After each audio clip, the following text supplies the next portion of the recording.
Endi Ali ibn Abi Talib qarang. Bir dona xurmoga yarasha ishlab, bir dona xurmoni olib Fatima Zahroning oldiga kelyapti. Yo'lda birov Alloh uchun bir narsa bering deyapti. Allohning nomini o'rtaga qo'ygan uchun Ali roziyallohu anhu berdi. Chunki ishonchi aniqda Alloh uchun bersa qaytishi. Alloh uchun berilgan narsa albatta qaytishligi ishonchi komil.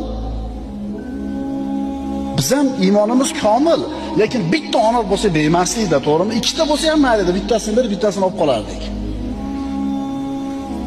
Bir dona ya. Yana qaytarib aytaman, yarim kilo bo'lganda mana ikkitasini berish oson. Bir dona olib berdi. Uyga qaytib keldi, onorsiz. Nima bo'ldi keyin qissani davomida? Qani onor Fatimani? Onor yo'q, biroz so'radi, berdim deb turdi, eshik taqilyapti. Ali ibn Abi Talib eshikni ochsa, bir odam qo'lida xolta bilan turibdi. Qancha vaqt o'tdi deysizlar? Abdurrahmon ibn Avf bersa, ertalab kech payt berar ekan Alloh. Ali ibn Abi Talibni bitta onori qancha muddatda qaytib keldi deysizlar? Haligi eshik tagida turgan odam bu dedi, xoltani ko'rsatib. Allohdan payg'ambarga keldi, payg'ambardan sizga keldi dedi.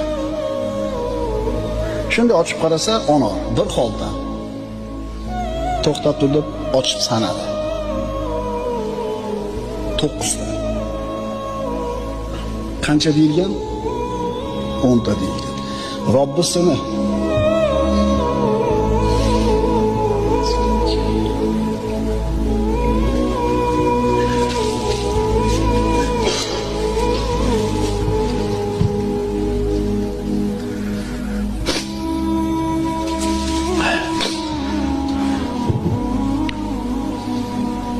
Robbisini va'dasiga ishonchi shu darajada komilki, 10 ta bo'lish kerak edi. Sanadi.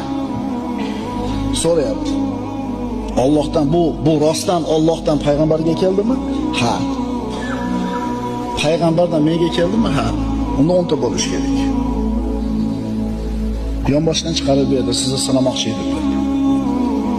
Ko'rdingizmi ishonchli martabasini?